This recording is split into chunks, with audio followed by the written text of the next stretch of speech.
Okay, it's recording. Hey there, Mitch Messmore here in the Fenimore Gallery at Proctors, and I'm here with Patrick Porter, who's over here. And Patrick's just going to give us a tour of the gallery space with his work in it, and maybe talk about a couple pieces. All right. Well, let's see. First, we got these three over here.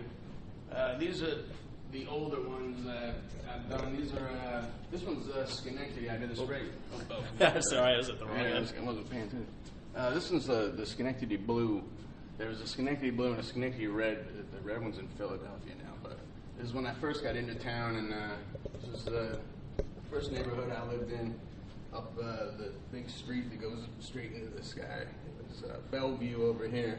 Oh, Broadway. Yeah, is that what it is? Yep. Broadway going up, and then you go down and straight into the second place I lived, which was the Stockades. This painting was kind of the feelings I was having for the first couple of months I lived in Schenectady, between the two neighborhoods with the big GE building in the middle. So I used to walk down Broadway all the time and, look down at the GE building and everything. So this is the blue one. There's the river down here.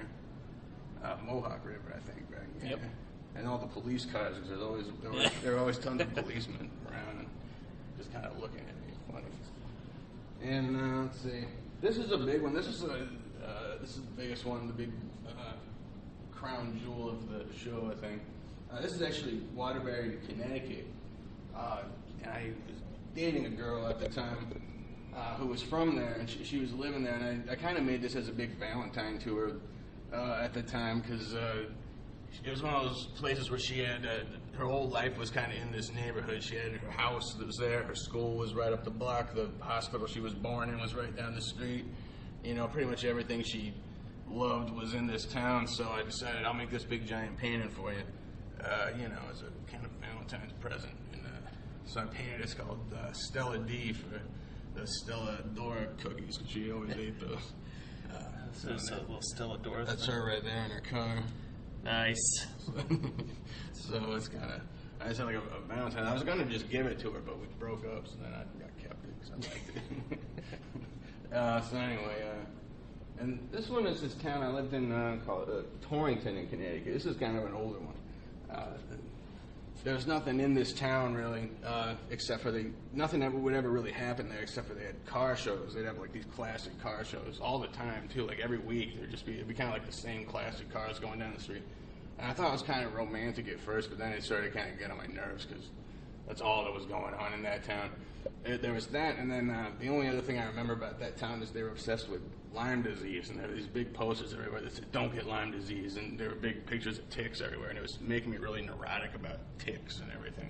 Everywhere I went, I saw these big, gruesome posters of ticks and everything. So this painting is kind of about that time in my life. It's called Car Show in Tick Town, and you can see some ticks up there in the sky and stuff, and up on billboards, and the weird moons and stuff. That was just kind of a weird part of my life. So, okay. Hold on. Okay, we're going. All right. Well, this one's called Asshole with a Coke. This was this guy. I was just walking down the street. I didn't really mean to make such a mean painting about him, but I was in a mood, kind of, feeling introverted. I was just kind of walking up State Street, and there was this guy just staring at me the whole entire block, and he was just sitting there drinking a Coke, kind of with this kind of mouth breather look on his face or whatever, and he wouldn't take his eyes off me. So when I got home, I just, I was thinking about it, and I was like, well, there's an asshole with a Coke. There's a painting for you, ripped from the headlines of my life. Now, how many pieces do you have in this show, Patrick? There's about 70 paintings all in all. I did the ones we just looked at are the biggies, but I tried to make a lot of smaller paintings, so that they could be affordable and for everybody, so it wouldn't just be giant canvases that cost a lot of money that no one could really take home. I wanted to make something where I was seeing it's almost like I think of it as the big ones being the city itself, and then the little ones like the inhabitants of the city, just things I've seen around. Like this lady was pushing a stroller in Hamilton Hill like 3 in the morning, and I just painted her when I got home, and there's a bunch of stuff like that. All these paintings of people I saw or things I was thinking about, So yeah, there's 70. The biggest, or the majority of them are over here, and these are the ones that I I just made a lot of little paintings on paper, on Bristol paper, and I put them in frames. I went and bought, a good 70 frames from Salvation Army or, garage sales. I just started, finding them all over the place, and they started popping up all over. It's just because it's like when you're looking for something, they'll just kind of serendipitously come into your life. So I just started getting all these frames, and they, just started fitting in these little thoughts, these paintings. I thought, I conceptualized them more as just thoughts I was having, just little things I would think about, like when that girl, the aforementioned Connecticut girl, broke up with me, I made this one that night called "I Have a Broken Heart and I Am a Fool." That one's kind of a sad one. Some guy in Scotland bought that one. Oh, so this one's already sold. Yeah, that one sold. That one sold quick, so I guess there's a lot of people who could relate to that one, unfortunately. That was, and this one is kind of a weird one. This is a cuss in this one too. For God and the devil fighting over the mortal soul of a sort of stupid asshole. That's the one I was thinking about, because I was having this theological stuff going on in my brain. I was, reading a lot of religious stuff, trying to figure everything out. And I thought about is this weird existential problem, God and the dev kind of fighting over this guy who's kind of an idiot or whatever. Do they still fight over that guy? Let's see. People who are sort of boring is pretty self-explanatory. It's just kind of about being stuck somewhere you don't want to be and having to talk to people you don't want to talk to. And, I felt like, I'd just do a painting of the blandness of that feeling. And we got two here, this kind of double set. This is called People Wearing New York Hats, which is pretty self-explanatory. That's from walking around Schenectady and, just everyone has a New York hat. And I'm not from New York originally, so I bought a New York hat, and that's kind of where it around, so I fit in a little bit, but I think people can tell, mine's not a legitimate New York hat because I'm a transplant, But anyway, I just... Now, where are you originally from, Patrick? I'm originally from a town called Bailey, Colorado, which is about 70 miles outside of Denver. It's a tiny mountain town. There's nothing there. It's literally a stoplight, and there's a liquor store and a gun shop and a Conoco or something. But I grew up there. I went to Denver all the time. Denver is probably, since I've become an adult, was more my hometown, But I've traveled all over. I've lived all over the place, so I haven't really settled down yet. But I'll probably settle down out east. I like it out east. So, I like the feeling out here. So, let's see. Here's some more. Let's see. I don't know. Got the sad man who knows everything all of a sudden. I like that one. Actually, that's one of my favorite ones. No one else has really said anything about that one, but I like the swoop. What's the story behind the sad man?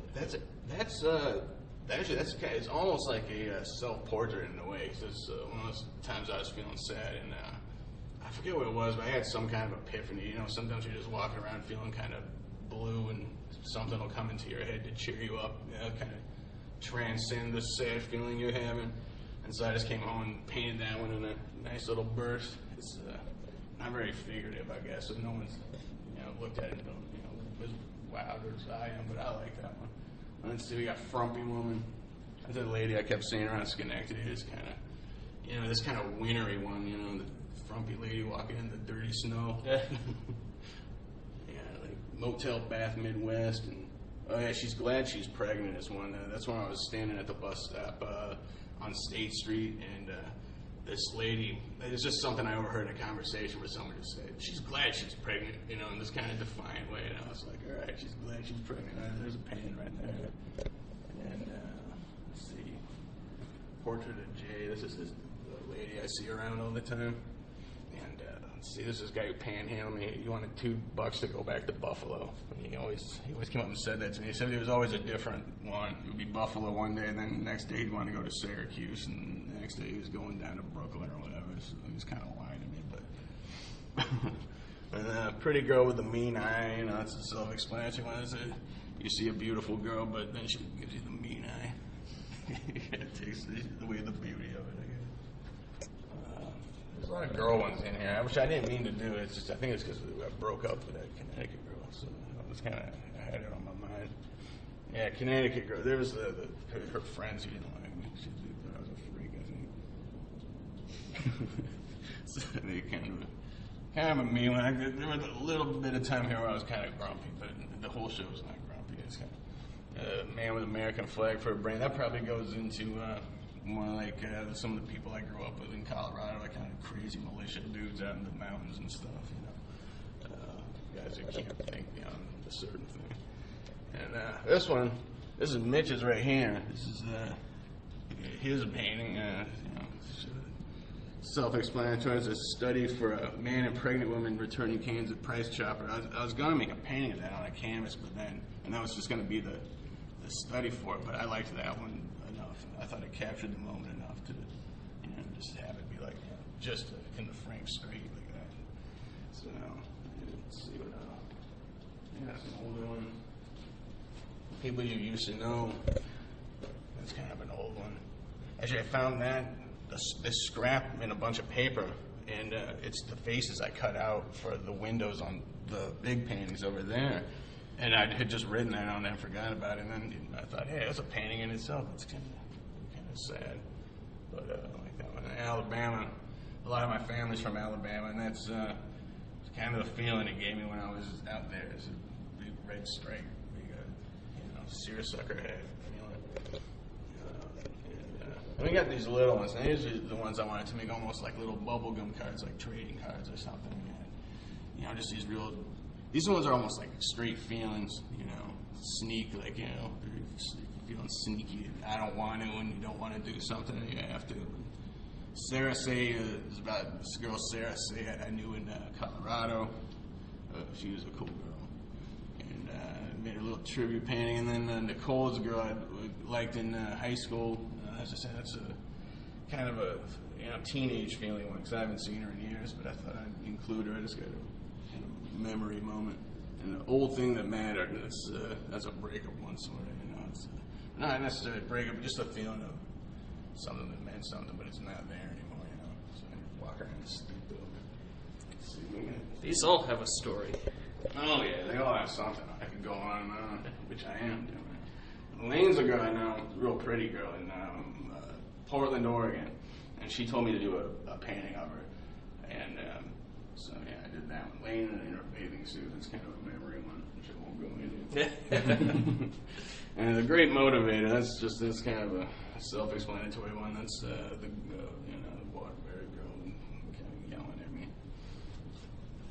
Yeah, that's one of the first ones I did. That one took forever too. It's one of the smallest ones in the show as far as the canvas size, but I went over and over and over and over until the paint was really, really thick on it. This one's Mailman Who Steals the Mail. This one has a kind of a weird story. So there was a while there this winter where I was someone was sending me $100 for something, for a painting or something like that. So I was waiting for this $100. I really needed it. I was getting kind of down to the bone, and it wasn't coming. So I thought the mailman was stealing it. I got real suspicious of him. And I didn't like the looks of him. He kind of frowned at me all the time. I don't think he liked me either. But actually, I like the guy now, and he didn't steal it either. So the dude wrote the wrong zip code on it. So don't blame the mailman. Don't get paranoid about the mailman. This one's Girl with a Disappointed Heart. It's just feeling. I forget why I painted this about, but this is overall the feeling of a girl with a disappointed heart. A lot of times I feel really girly with my disappointed heart, so I decided to do that one. That's kind of a sad one, and I spilled a huge thing of ink on there, and I got in trouble because it was someone else's. It was really expensive. Green ink. I just, they were like, that was like a $20 jar of ink, so sorry about that. So this is where your opening is going to be on August 20th. Yeah, August 20th, 2010, here at the Fenimore Gallery. And upstairs at Proctors, you just go up that elevator and then turn left. That's what I do. And the door's open to come on in and check it out. And they're all, like I said, fairly affordably priced. I didn't go overboard with, I didn't want to make the paintings really, really expensive. I wanted it to be something where everyone could come in and take home a painting if they liked it. And, so, yeah, it's August 20th, what time, 5 to 9? Yep. 5 at 9, so come on by, say hello, I'll be here, wandering around. Might be playing some music as well. Yeah, I might play music too. We'll see. I'm going to bring my guitars, and if the mood strikes me, I'll get up and play some songs. And either way, I'm going to bring a bunch of my CDs too. So I'll have a table, people can buy my records and T-shirts. I have T-shirts